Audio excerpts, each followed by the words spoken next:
श्री शिवाय नमस्तु भयम। दोस्तों, जैसा कि आप सभी लोग जानते हैं कि 24 नवंबर 2025 यानी कि सोमवार के दिन मार्गशीर्ष महीने की व्रत चतुर्थी तिथि और सोमवार व्रत पड़ रही है। और दोस्तों, कहा जाता है कि सोमवार चतुर्थी तिथि के दिन महादेव की पूजा की जाती है और इसी दिन किया गया 7 चने की दाल वाला उपाय कभी भी विफल नहीं जाता है। अगर आपने भी इस महीने में यह उपाय नहीं किया है तो इस उपाय से मत चूकना दोस्तों, क्योंकि इसी दिन किया जाने वाला पंडित जी द्वारा बताया गया 7 चने की दाल वाला उपाय आप लोगों को जरूर करना चाहिए। क्योंकि दोस्तों, ये एक ऐसा उपाय है जो कि इस उपाय को करने के बाद दोस्तों आपको फिर कोई और उपाय को करने की जरूरत नहीं है, क्योंकि सबसे बड़ा और सबसे नया ये उपाय पंडित जी ने अपनी अभी की श्री शिव महापुराण की कथा में ही बताया है। मैं जिस उपाय को आज हम आपको बहुत अच्छे से समझाने वाले हैं, इस वीडियो को देखने के बाद इस उपाय को समझने के लिए आपको कोई और वीडियो को देखने की जरूरत नहीं पड़ेगी। तो चलिए दोस्तों, उपाय को शुरू करते हैं। देखिए, ये दिन इतना खास होता है, इतना महत्वपूर्ण होता है। देखा गया है कभी कभी बड़े बड़े पूजा पाठ अनुष्ठान से जो मनोकामना पूर्ण नहीं होते, 24 नवंबर 2025 सोमवार चतुर्थी तिथि के दिन एक छोटे से उपाय करने से ही आपकी मनोकामना पूर्ण हो जाती है। और बहुत सारे लोगों ने इस उपाय को किया भी है और उनको इस उपाय को करने का फल भी जरूर मिला है। अगर आप लोग भी इस उपाय को सोमवार चतुर्थी तिथि के दिन करना चाहते हैं तो आप इस उपाय को पहले अच्छे से समझ लेना, सुन लेना, उसके बाद करना। आपको इस उपाय का फल जरूर मिलेगा और इस उपाय को कर लेने से आपके घर में चाहे किसी भी प्रकार की दुख और समस्या क्यों ना चल रही हो, चाहे आपको उसका कारण भी नहीं पता है कि भाई यह समस्या कारण से चल रही है, उसका कुछ भी कारण हो सकता है, जैसे पितृदोष हो सकता है या किसी भी तरह का मंगल दोष भी हो सकता है, और भी बहुत तरह के दोष होते हैं, कुछ भी हो सकता है। पर आपको इस उपाय को करने के लिए आपको अपने दोष को पता लगाने की भी जरूरत नहीं है।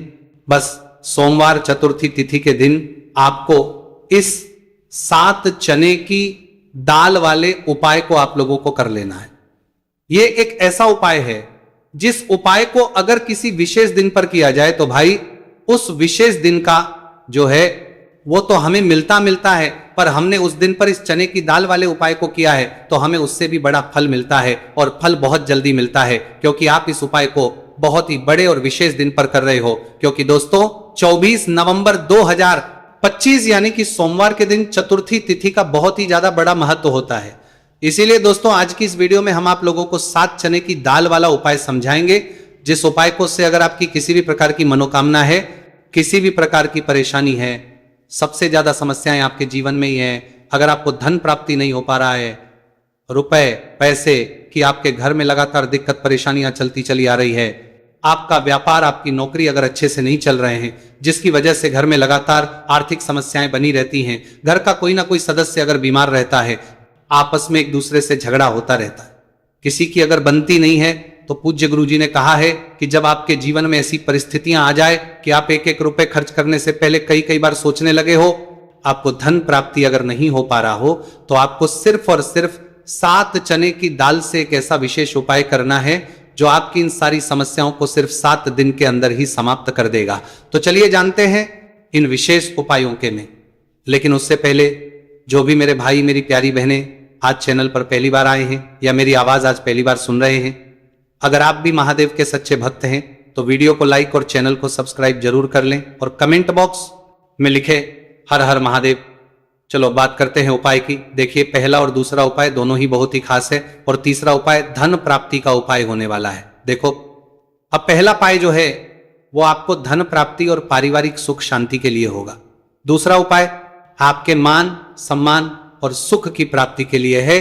वीडियो पूरा जरूर देखना और आगे बढ़ने से पहले वीडियो को एक लाइक जरूर करना। देखिए, सबसे पहले हम जान लेते हैं गुरुजी द्वारा बताए गए पहले उपाय के बारे में। देखो, इस उपाय के लिए आपको लेना है एक गोलबाती का दीपक। आप चाहें तो मिट्टी का ले सकते हैं या फिर घर से शुद्ध आटा मढ़कर उसका दीपक आप तैयार कर सकते हैं। इसके बाद आपको लेना है शुद्ध गाय का घी। अगर वो नहीं है तो कोई भी देसी घी इस्तेमाल कर सकते हैं, जिससे आपको दीपक प्रज्वलित करना है। देखो, अब ये सब सामग्री लेकर आपको जाना है प्रदोष काल में आपके घर पर तुलसी जी के घेरे के पास में। देखो, ये उपाय तो आपको अवश्य करना है। देखो, वहां पहुंचकर सबसे पहले वो दीपक आपको प्रज्वलित कर देना है और ओम नमो भगवते वासुदेवाय नमः का 11 बार जाप करना है। उसके बाद आपको अपने सीधे हाथ में थोड़ी हल्दी लेकर दीपक में अपना नाम और गोत्र बोलते हुए डाल देना है। उसके बाद माता लक्ष्मी से आपको प्रार्थना करना है कि हे महालक्ष्मी, हमारी सभी दुहक तकलीफों को दूर करो। हे महादेव, हमारे सब दुख कष्टों को खत्म करो। इस भावना से आपको यह उपाय करना है। चलिए अब बात कर लेते हैं दूसरे उपाय।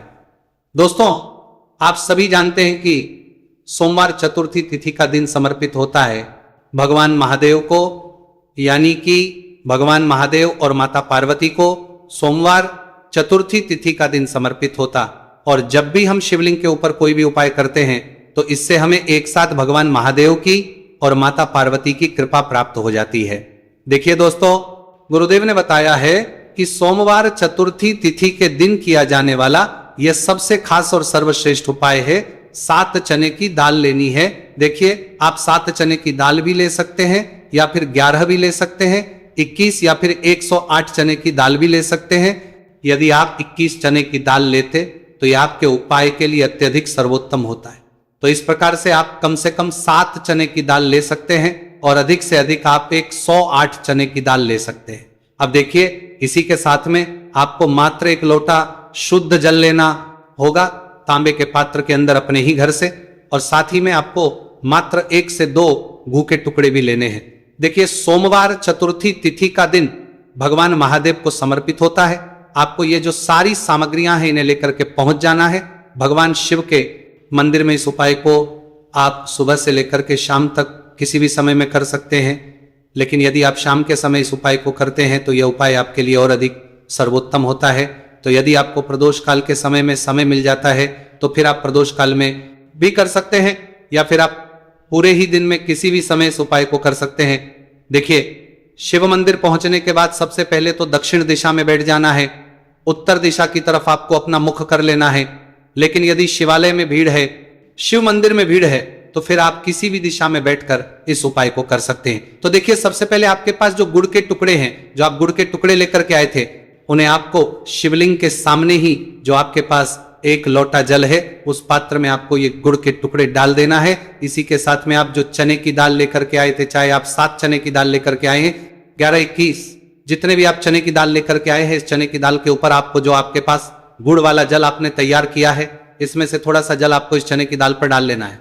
अब देखिए, आपके पास जो गुड़ वाला जल है, इसमें से सबसे पहले थोड़ा सा जल आपको श्री गणेश जी वाले स्थान पर समर्पित कर देना है। श्री शिवाय नमस्तु भयम इस मंत्र का जाप करते हुए फिर थोड़ा सा जल आपको श्री कार्तिकेय जी वाले स्थान पर समर्पित करना है। श्री शिवाय नमस्तु भयम इस मंत्र का जाप करते हुए फिर थोड़ा सा जल आपको माता अशोक सुंदरी वाले स्थान पर भी समर्पित करना है। श्री शिवाय नमस्तु भयम इस मंत्र का जाप करते हुए फिर थोड़ा सा जल आपको माता पार्वती के हस्त कमल पर समर्पित करना है और आपको श्री शिवाय नमस्तु भयम इस मंत्र का जाप कर लेना है।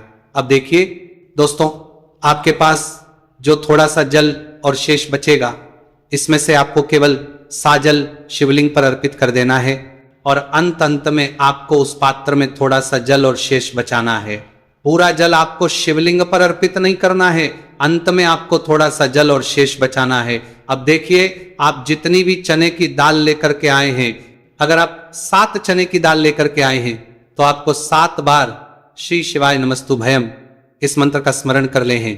यदि आप 11 चने की दाल लेकर के आए हैं तो फिर आपको बार इस मंत्र का जाप करना है। जितनी भी चने की दाल लेकर के आए हैं उतनी बार आपको श्री शिवाय नमस्तु भयम है इस मंत्र का जाप करना है। और फिर आपको ये जो चने की दाल है इसे शिवलिंग के ऊपर ही समर्पित कर देनी है, लेकिन आपको ये चने की दाल बृहस्पति शवर महादेव का स्मरण करते हुए ही शिवलिंग पर अर्पित कर देनी है और आपको अपनी मनोकामना को भी बोल लेनी है। आपकी जो भी मनोकामना है, चाहे वो धन प्राप्ति को ले, नौकरी से संबंधित हो, विवाह से संबंधित हो, या फिर आपके मकान जमीन जायदाद से संबंधित हो, चाहे ग्रह क्लेश से संबंधित हो, या फिर किसी भी प्रकार की जो मनोकामना है उसे आपको बृहस्पति शवर महादेव से परिपूर्ण करने की प्रार्थना कर लेनी है। और इसके बाद आपके पास जो पात्र के अंदर थोड़ा सा से जल और बचा हुआ था, इसे भी आपको धीरे धीरे भगवान शिव की शिवलिंग पर ही अर्पित कर देना होगा।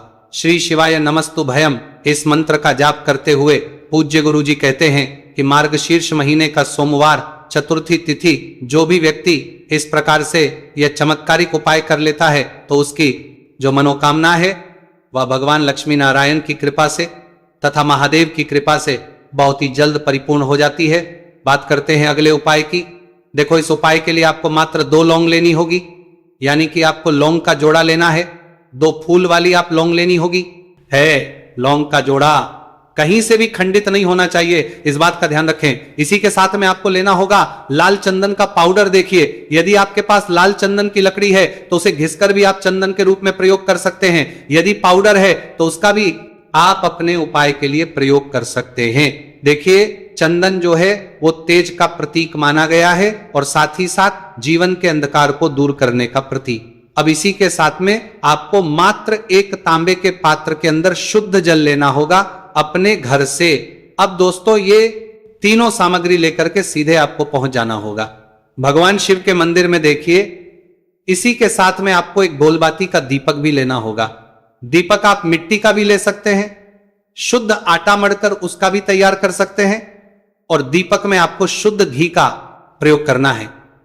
लेकिन जैसे ही आप इन सामग्रियों को मंदिर में लेकर के पहुंचेंगे, मंदिर में जैसे ही आप चौखट के वहां पर पहुंचेंगे, तो मंदिर की चौखट के सीधे तरफ आप जो अपने साथ एक गोलबाती का दीपक लेकर के आए हैं, उसे आपको सबसे पहले तो प्रज्वलित कर देना है।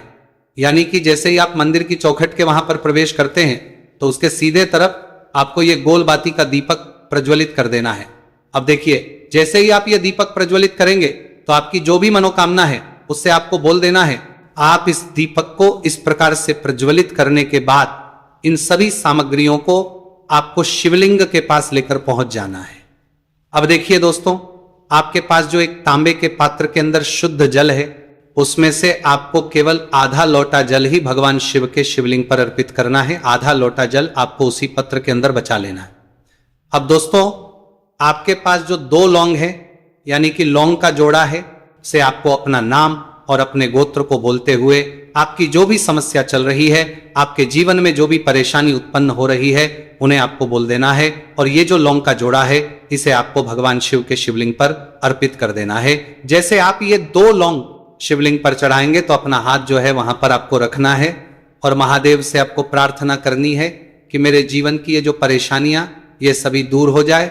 यानी कि आपके जीवन में धन की संबंधित परेशानी चल रही है, कर्ज की समस्या चल रही है, बच्चों का पढ़ाई लिखाई में मन नहीं लग पा रहा है, घर के जो आर्थिक संकट है वह सभी दूर हो, व्यापार आपका ढंग से नहीं चल पा रहा है, घर में रोग की स्थिति बनी हुई है, यानी कि जिस भी प्रकार की आपकी समस्याएं हैं उसे आपको महादेव से बोल देना है और महादेव से इन सभी को दूर करने के लिए आपको प्रार्थना कर लेनी है। अब देखिए दोस्तों, आपने जो 2 लौंग शिवलिंग पर समर्पित की थी उससे आपको वहां से उठा लेना है और इन दोनों लौंग को आपको शिवलिंग से उठा करके सीधे उससे जल के पात्र के अंदर डाल देना है। यानी कि अपने आधा लोटा जल और बचाया हुआ था उसी के अंदर आपको ये 2 लौंग डाल देनी है और साथ में आप जो लाल चंदन लेकर के आए थे उस लाल चंदन को भी आपको उसी पात्र के डाल देना है। यानी कि आधा लोटा जल और बचा हुआ है तो उसी आधे लोटे जल के अंदर आपको ये लाल चंदन भी डाल देना है। अब देखिए, इस आधे लोटे जल में है जिसमें अपने 2 लौंग डाली है, लाल चंदन डाला है, उसे सीधे लेकर के आपको पहुंचना है बेलपत्र के वृक्ष के। वहां पर देखिए, बेलपत्र का वृक्ष यदि आपके घर पर है तो वहां पर आपको आ जाना है। आपके घर के आसपास कहीं भी है तो वहां पर आपको पहुंच जाना है और उसके आपका जो मुख है वो उत्तर दिशा की ओर होना चाहिए और उसके बाद आपको अपना नाम और अपनी गोत्र को बोलना है और पुनः अपने जो भी परेशानियां शिवलिंग के पास में बोली थी उन्हें आपको वापस से बेलपत्र के वहां पर भी बोलना है और उसके बाद गोत्र के बोलना है। उन्हें पुनः आपको बात करे, उन्हें परेशानियां शिवलिंग के पास में देनी है। और ये जो आधा लोटा जल और है, इससे आपको पूरा बेलपत्र के वृक्ष की जड़ में श्री शिवाय नमस्तु भयम इस मंत्र का जाप करते हुए समर्पित कर देना है। तो बस इतना सा उपाय आपको करना है। जो भी आपकी है समस्या है उससे महादेव निश्चित ही दूर करेंगे। अब दोस्तों, हम जान लेते हैं तीसरे चमत्कारी और विशेष उपाय के बारे में। देखिए, यह उपाय बहुत ही चमत्कारी है क्योंकि इस उपाय से आपके जीवन में तेज की वृद्धि होगी, यानी कि जीवन से जितना भी अंधकार ही वो सभी दूर होगा। तो इस उपाय के लिए आपको मात्र एक गुड़ का टुकड़ा लेना है। गुड़ का टुकड़ा आपके जीवन में तेज की वृद्धि करता है और साथ ही साथ आपके जीवन से जो है उसे दूर करता है। इसी के साथ में आपको एक चावल दाना यानी कि अक्षत का दाना लेना है। ये चावल का दाना आपके जीवन में सुख शांति को लेकर के आता है, आपके जीवन में धन की जितनी भी परेशानियां हैं उन्हें समाप्त करता है। इसी के साथ में आपको मात्र एक हरा मूंग लेना है। हरा मूंग जो है वह बुध ग्रह को प्रसन्न करता है। देखिए, हरे मूंग का उपाय करने से बुध ग्रह मजबूत होता है और बुध ग्रह के मजबूत होने से बुद्धि, ज्ञान और विवेक की प्राप्ति होती है। तो यह सामग्री आपको एक एक लेनी है, यानी कि एक गुड़ का टुकड़ा, एक चावल का दाना, एक हरा मूंग आपको लेना है। देखिए, हरा मूंग का दाना और चावल का जो दाना है आपको साबुत लेना है, खंडित नहीं होना चाहिए। और इसी के साथ मैं आपको मात्र एक तांबे के पात्र के अंदर अपने घर से शुद्ध जल ले लेना है। देखिए, अब इन सभी सामग्रियों को लेकर के सीधे आपको पहुंच जाना है भगवान शिव के मंदिर में। आप ये उपाय सुबह से लेकर के शाम तक किसी भी समय कर सकते हैं। देखो, ये उपाय आप सोमवार और बुधवार के दिन ही आपको इस उपाय को करना है। तो सबसे पहले तो ये जो एक गुड़ का टुकड़ा है, एक चावल का दाना है और एक हरा मूंग का दान है, उन तीनों को आपको उस जल के पात्र के अंदर डाल देना है। लेकिन ये जो उपाय है आपके जीवन की सारी परेशानियों को दूर करने के लिए होता है। ये विशेष मनोकामना तीनों सामग्रियों से ही आपकी परिपूर्ण हो जाती है। देखिए, आपके जीवन में सुख और तेज होगा तो सभी आपसे वार्तालाप करेंगे, सभी आपसे बात करेंगे और आपका जो मान सम्मान है वो बढ़ता है। और चावल का जो दाना है वह धन में वृद्धि करता है, मन की शांति के लिए होता है। और हरा मूंग जो है वह बुद्धि, ज्ञान और विवेक की प्राप्ति के लिए होता है। अब देखिए, ये जो एक पात्र जल है, इससे आपको भगवान शिव के शिवलिंग पर धीरे धीरे अर्पित कर देना है। श्री शिवाय नमस्तु भयम, इस मंत्र का जाप करते हुए और तुमरुकेश्वर महादेव का मन में स्मरण करते हुए। लेकिन तुमरुकेश्वर महादेव का स्मरण करने से यह जो उपाय है और अधिक प्रभावशाली हो जाता है। तो तुमरुकेश्वर महादेव का स्मरण करते हुए यह उपाय करने से आपके जीवन में जो भी अशांति है वह सभी दूर हो जाएगी। तो इस प्रकार से आपको यह सुंदर सा उपाय कर लेना है।